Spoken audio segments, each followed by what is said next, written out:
सहना भवतु सहनौ भुनक्तु सह वीर्यं करवावहै तेजस्विनावधीतमस्तु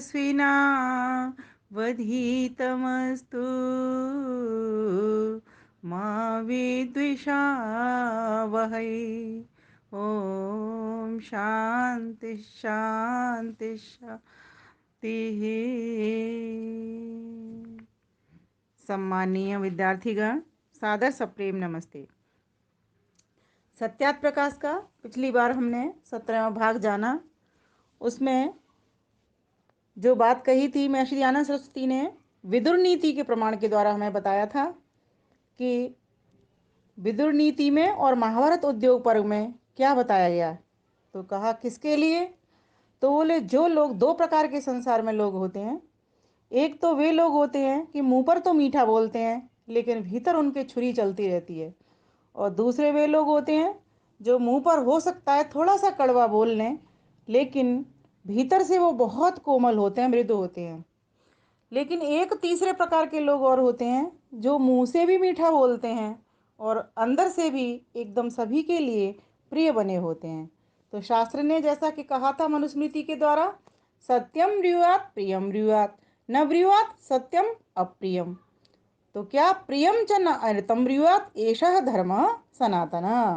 तो क्या होना चाहिए, हमारा धर्म क्या कहता है, सनातन धर्म, सत्य बोलो प्रिय बोलो, कभी भी न ब्रूयात् सत्यम अप्रियम, कभी भी ऐसा सत्य मत बोलो जो कि अप्रिय हो। ठीक है, और कभी भी ऐसा भी वो मत बोलो, प्रिय मत बोलो कि जिसमें कि असत्यता हो। ना अनृतम ब्रूयात्, झूठ भी मत बोलो, मिथ्या भी मत बोलो। यह हमारा सनातन धर्म हमें बताता है। भद्र बोलो, हितकारी वचन बोलो, है ना। और एक और बहुत महत्वपूर्ण पिछली बार हमने जाना था, शुष्क वैर अर्थात बिना अपराध किसी के साथ विरोध विवाद न करो। तो इस प्रकार से हमने ये कई सारे श्लोकों के द्वारा जाना। आज हम जानेंगे इस 18वें अध्याय में कि महर्षि दयानंद सरस्वती हमें मनुस्मृति के प्रमाणों के द्वारा क्या बताना चाह रहे हैं। तो आइए पढ़ लेते हैं एक बार श्लोक। मनुस्मृति का चौथे अध्याय का 21वां श्लोक है और तीसरे अध्याय के का 70वां श्लोक है, और एक मनुस्मृति का ही तीसरे अध्याय का 81वां श्लोक है। आज हम इन तीन श्लोकों का पाठ करेंगे और जानेंगे कि ऋषि दयानंद हमें क्या बतलाना चाह रहे हैं। तो आइए समझते हैं, बोलते हैं, पाठ साथ साथ करते हैं। ऋषियज्ञं देवयज्ञं भूतयज्ञं च सर्वदा द्वियज्ञं पितृयज्ञं च यथाशक्ति नः पयेत् यथाशक्ति नः पयेत्। तो यहाँ 5 यज्ञों की बात आ रही है। महर्षि दयानंद सरस्वती ने जब पंच महायज्ञ विधि लिखी तो इसी के आधार पर लिखी, मनुस्मृति के आधार पर ही लिखी, क्योंकि उन्होंने मनुस्मृति पढ़ी थी। इस बात का साक्ष्य हमको यहाँ पर मिल गया। तो इसमें बताया ऋषि यज्ञम, ऋषि यज्ञम अर्थात जो ऋषि लोग करते हैं, उस परमात्मा को अपने अंतर मन में ध्याते हैं, देखते हैं। ऋषि अर्थात दृष्टा, जो दृष्टा होता है वो ऋषि होता है। और वो क्या कौन सा यज्ञ करता है, ब्रह्म यज्ञ करता है। ईश्वर को कैसे देखा जा सकता है, इन बाह्य इंद्रियों से तो देख नहीं सकते क्योंकि वो अतीन्द्रिय है, इन इंद्रियों के परे है। तो उसको ईश्वर को कैसे देखते हैं ऋषि लोग, ब्रह्म यज्ञ करके। तो प्रथम कौन सा हो गया, ब्रह्म यज्ञ। और ब्रह्म यज्ञ के भीतर क्या क्या चीजें आती हैं, तो महर्षि दयानंद सरस्वती लिखते हैं कि एक तो वेद आदि शास्त्रों का पढ़ना पढ़ाना, और दूसरा संध्या उपासना करना, और तीसरा योगाभ्यास करना। अब योग के महर्षि पतंजलि ने 8 अंग बताए हैं, यम नियम आसन प्राणायाम प्रत्याहार धारणा ध्यान समाधि। ये हमने बहुत अच्छी तरीके से इसमें सत्यात प्रकाश के 7वें समुल्लास में जान लिया था। तो आज हम इनकी चर्चा नहीं करेंगे, आप पढ़ चुके हो इसको। और दूसरा भाग था संध्या उपासना, जैसा कि हम प्रातः और सायं 2 संध्या कालों में ये संध्या उपासना करते हैं। और तीसरा बताया पढ़ना पढ़ाना किसका, वेद आदि शास्त्रों का, जो वेदोक्त शास्त्र है उन्हीं का पढ़ना। तो इस प्रकार से ये ब्रह्म यज्ञ के अंतर्गत तीन बातें आती हैं। तो इसका एक नाम मनु महाराज क्या कहते हैं, ऋषि यज्ञम। अब दूसरा कहते हैं वो देव यज्ञम। अब देव यज्ञ के भीतर क्या होता है, पहला दिव्य विद्वानों का संग, है ना, उनकी सेवा, पवित्र आचरण, दिव्य गुणों का धारण, ये भी देव यज्ञ में आता है। दातृत्व, दान की भावना, विद्या की उन्नति, ये सब देव यज्ञ के अंतर्गत आ जाते हैं। ये दोनों यज्ञ सायं प्रातः करने योग्य हैं, होते हैं। अब देव यज्ञ में एक अग्निहोत्र आता है। तो अग्निहोत्र में क्या करते हैं, जड़ देवों की पूजा, और साथ ही साथ चेतन देवों की भी पूजा हो जाती है उससे। क्योंकि जो विद्वान वर्ग आता है, जो यजमान लोग होते हैं, और जो भी वहाँ पर यज्ञ करने वाले याज्ञिक होते हैं, उन सभी को उसका लाभ मिल रहा होता है। तो सभी देवताओं के लिए यज्ञ किया जाता है, जड़ देवों के लिए और चेतन देवों के लिए। अब तीसरा, अध्यापनं ब्रह्मयज्ञ पितृयजश्च तर्पणम् होमो दैवो बलिर्भूतो नियज्यो अतिथिपूजनम् नियज्यो अतिथिपूजनम् स्वाध्यायेनार्चयेतर्षीन् होमै देवान्यथा विधि पितॄन् श्राद्धैश्च नन्नैर्भूतानि बलिकर्मणा भूतानि बलिकर्मणा। तो इस प्रकार से उन्होंने बता दिया कि दो यज्ञ तो ब्रह्मचर्य में हम लिख आए। वे अर्थात वे कौन से थे, एक तो ब्रह्म यज्ञ था जिसमें कि वेदांत शास्त्रों का पढ़ना पढ़ाना था, संध्या उपासना करनी थी और योग का अभ्यास करना था। और दूसरा देवी यज्ञ, विद्वानों का संग, सेवा, पवित्रता, दिव्य गुणों का धारण, दातृत्व, विद्या की उन्नति करना, ये दोनों यज्ञ सायं प्रातः करने योग्य होते हैं। सायं सायं गृहे पत्नो अग्निः प्रातः प्रातः सौमन सस्य दाता प्रातः प्रातः गृहे पतिर्नो अग्निः सायं सायं सौमन सस्य दाता सायं सायं सौमन सस्य दाता तस्मात् अहोरात्रस्य संयोगे ब्राह्मण संध्याम उपासीत। तो इस प्रकार से यहाँ पर महर्षि दयानंद सरस्वती हमको समझाना चाह रहे हैं, जो संध्या काल में होम होता है वह तो हुत द्रव्य प्रातः काल तक वायु शुद्धि द्वारा सुखकारी होता है। दो टाइम विधान लिखा है, एक सुबह की संधि वेला में और एक सायं की संधि वेला में। तो सुबह भी सूर्योदय जब हो रहा होता है तब यज्ञ करते हैं, और सूर्यास्त से पहले भी यज्ञ करते हैं। फिर कहा, जो अग्नि में प्रातः काल में होम किया जाता है वह तो हुत द्रव्य सायंकाल पर्यंत वायु के शुद्धि द्वारा बल बुद्धि और आरोग्य कारक होता है। इसीलिए दिन और रात्रि की संधि में अर्थात सूर्योदय और के समय में परमेश्वर का ध्यान और अग्निहोत्र अवश्य करना चाहिए। तो ये बता दिया यहाँ पर कि वायु की शुद्धि के लिए, बल बुद्धि और आरोग्य के लिए हम ये यज्ञ करते हैं। कौन सा यज्ञ, ब्रह्म यज्ञ और अग्निहोत्र यज्ञ, दोनों यज्ञों की बहुत मुख्यता है से इसको लेना चाहिए। इन दोनों की बहुत प्रधानता है। हर किसी व्यक्ति को ब्रह्म यज्ञ और देव यज्ञ दोनों ही यज्ञ करने चाहिए, और यह भी बता दिया कब कब करने चाहिए, और यह भी बता दिया क्यों क्यों करना चाहिए। तो इस प्रकार से आगे देखते हैं क्या कहते हैं। तो इसीलिए दिन और रात्रि के संधि में अर्थात सूर्योदय और समय में परमेश्वर का ध्यान और अग्निहोत्र अवश्य करना चाहिए। और जो ये दोनों काम समय और प्रातः काल में ना करे तो देखिए कितना बड़ा इसमें क्या कह रहे हैं महर्षि आनंद, उसको सज्जन लोग सब द्विजों के कर्मों से बाहर निकाल दें वे और उसे शूद्रवत समझें। बताइए कितनी बड़ी पनिशमेंट है ये।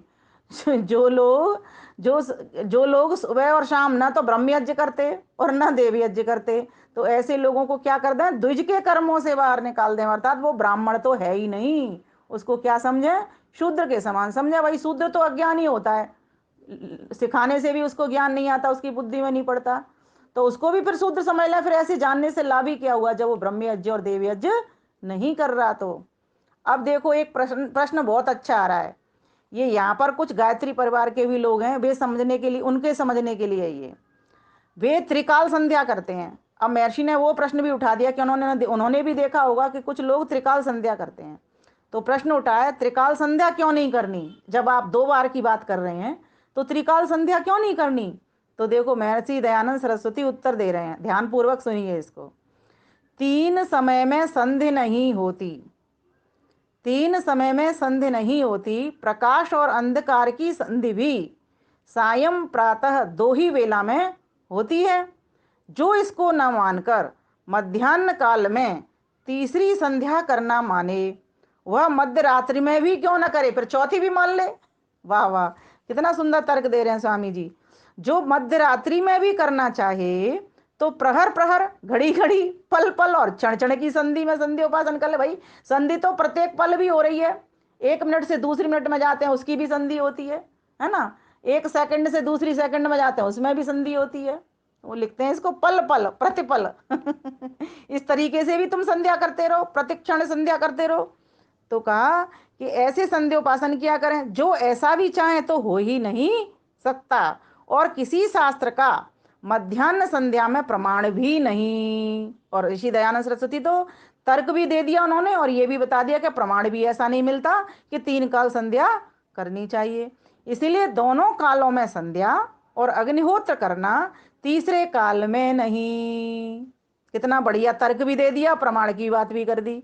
और जो 3 काल होते हैं वे भूत, भविष्यत और वर्तमान के वेद से हैं। तो तुम यहां पर 3 काल की संधि क्यों लगा रहे हो, वो तो इस प्रकार से जो बीत गया, जो चल रहा है और आगे भी होगा। तो फिर तुम यहां पर भूतकाल की चर्चा क्यों कर रहे हो। ये तो संधि तो अंधकार से प्रकाश की और प्रकाश से अंधकार की ओर, ये 2 ही संधि होती है मेन मुख्य तो। और अगर तुम संधियों को मानते हो तो फिर इस प्रकार से मान लो, तुम तो सेकंड से सेकंड में जान रहे हो उसको मान लो, मिनट से मिनट में जा रहे हैं वो भी संधि हो रही है, घंटे से घंटे में जा रहे हैं वो भी संधि हो रही है। तो बार बार संधि ही संधियां करते रहो आप। तो यही बता दिया। और यूं तो फिर भगवान को फिर तुम सारा दिन वैसे ही भज लो, फिर उसको ये मत कहो ना कि त्रिकाल संध्या या चतुर्काल संध्या। तो बहुत सुंदर उत्तर दिया है, और इससे मुझे लग रहा है आप सभी सहमत होंगे। तीसरा कहा है यहाँ पर, जैसे 2 यज्ञों की बात हो गई, अब तीसरा पितृयज्ञ। तो बताते हैं स्वामी दयानंद कि तीसरा पितृयज्ञ अर्थात जिसमें देव जो विद्वान, ऋषि जो पढ़ने पढ़ाने हारे, पितर जो माता पिता आदि वृद्ध ज्ञानी और परम योगियों की सेवा करनी, ये पितृयज्ञ के अंतर्गत आता है। पितृयज्ञ के भी 2 भेद होते हैं, एक श्राद्ध और दूसरा तर्पण। अब इसको भी समझ लो। देखो ये जो आश्विन मास आता है ना क्वार का, तब श्राद्ध पक्ष चलते हैं। तो यहाँ से आप इस बात को ले सकते हो कि महर्षि दयानंद सरस्वती चतुर्थ समुल्लास में लिख रहे हैं इस बात को, कि इसको भी समझ लो। इस पितृयज्ञ के भी 2 भाग हैं, श्राद्ध और तर्पण। तो कहा श्राद्ध अर्थात श्रत सत्य का नाम है। श्रत सत्यम ददाति या क्रिया सा श्रद्धा, श्रद्धया यत् क्रियते तत्श्रद्धम। जिस क्रिया से सत्य का ग्रहण किया जाए उसको श्रद्धा, और जो जो श्रद्धा से सेवा रूप कर्म किए जाए उसका नाम श्राद्ध होता है। अब तर्पण को समझो। तृप्यंती तर्पयंती येन पितॄन तत्तर्पणम। जिस जिस कर्म से तृप्त अर्थात विद्यमान माता पिता पितर प्रसन्न हो और प्रसन्न किए जाएं उसका नाम तर्पण है। परंतु यह कर्म जीवितों के लिए है, मृतकों के लिए नहीं। स्पष्ट बता दिया यहाँ पर। यहाँ का प्रमाण आप ले सकते हैं सत्यात प्रकाश का, अगर कोई कुछ कहता है तो सीधा प्रमाण दीजिए उनको। अब प्रश्न उठता है इस कर्म में किस किस की सेवा करनी चाहिए। जो आप पितृयज्ञ की इन कर्म की बात कर रहे हो, श्राद्ध तर्पण की, तो कहा इस कर्म में किस किस की सेवा करनी चाहिए। तो अब इसको पारस्कर और आशुलायन गृह सूत्र से अगली बार में बताएंगे कि कौन कौन। तो बताएंगे, आगे खोलेंगे। देव तर्पणम विद्वान सोई देवा, मतलब विद्वान देवता होते हैं उनकी करनी चाहिए। ऋषि तर्पणम, फिर ऋषि मुनि भी तर्पण के योग्य होते हैं, उनको भी प्रसन्न रखना चाहिए, है ना। पितृतर्पणम, माता पिता आचार्य भी होते हैं उनकी भी करनी चाहिए। फिर यहाँ पर बहुत सारी भेद भी खोलेंगे, कौन कौन पितर होते हैं। तो यहाँ पर ये चर्चा आएगी, अभी देखेंगे हम 8 प्रकार के, सोमसद, अग्निश्वात, इस प्रकार का ये आगे का विषय चलेगा। तो ये थोड़ा लंबा हो जाएगा, तो आज हम वीडियो को इतना ही रखते हैं। 15 मिनट का बन गया ये। प्रयास करती हूँ मैं छोटे से छोटे वीडियो बने और ज़्यादा से ज़्यादा बात आपको पकड़ में आए। और जो कोई समझ में नहीं आ रही बात उसको अवश्य पूछें। इससे आपका तो ज्ञान का वर्धन होगा ही, जहां पर भी इस वीडियो को आप साझा करेंगे उनका भी ज्ञान का वर्धन होगा। तीसरी बात, जब आप प्रश्न पूछोगे तो हमारा भी ज्ञान वर्धन होगा, क्योंकि हम भी चिंतन करेंगे, तब आपके पास पहुंचाएंगे उस चीज को। तो इससे आप कितने सारे लाभ कर लोगे और कितने पुण्य कमा लोगे। आप स्वयं, जब नहीं पढ़ता व्यक्ति तो पाप का भागी होता है, जब पढ़ता है तो पुण्य का भागी बनता है। तो स्वयं पुण्य के भागी बनोगे और दूसरों के पास भेज करके वीडियो को दूसरों को पुण्य का भागी बना दोगे, वहां से भी आपको पुण्य मिलेगा, फिर वो आगे भेजेगा तो वो भी पुण्य प्राप्त कर, तो चारों तरफ पुण्य ही पुण्य हो जाएगा। और फिर जब प्रश्न पूछोगे तो हम भी चिंतन करेंगे, तो हमारा भी ज्ञान वर्धन होगा, हम भी आपको बताने का प्रयास करेंगे, सोचेंगे कौन सी सरल वाणी से आप तक ये ज्ञान पहुंचा जाए, तो हमें भी आप पुण्य दिला दोगे और हम भी फिर पुण्य प्राप्त कर लेंगे आपको बता करके। तो आप सोचिए कितने हितकर सिद्ध हो जाओगे। एक विद्यार्थी चारों ओर से पुण्य प्राप्त कर सकता है जब उसको ये बात समझ में आ जाती है। तो इसीलिए इस वीडियो को खूब समझें, समझकर प्रश्न निकालें, ठीक है, और प्रश्न निकाल करके हमारा भी भला करें, और दूसरी बात उन लोगों का भी भला करें जहां तक ये ज्ञान पहुंच नहीं पा रहा है। तो आज हमने आपको 3 बातें बताई। कौन कौन सी? एक तो 2 प्रकार के यज्ञ बताए, 5 यज्ञों में से ब्रह्म यज्ञ और देव यज्ञ, ठीक है। और तीसरा पितृयज्ञ। पितृयज्ञ की बातें अभी थोड़ा सा हमने खोला है इसको, अब आगे मैं श्री दयानंद सरस्वती जैसे जैसे बताते जाएंगे हम आपके पास इस वीडियो को दूसरे भाग में पहुंचाते जाएंगे। आप सभी का धन्यवाद, सादर सप्रेम नमस्ते। आप स्वस्थ रहें, सुखी रहें, लंबी आयु को प्राप्त करें, परमानंद प्राप्त करें। इसी प्रकार से अध्ययन अध्यापन करते हुए, पढ़ते पढ़ाते हुए, अपनी उन्नति के साथ औरों की उन्नति कराते हुए उस ईश्वर की ध्यान उपासना में हम सभी को बैठना चाहिए और उसके परम आनंद का लाभ प्राप्त करना चाहिए। आप सभी का धन्यवाद, नमस्ते।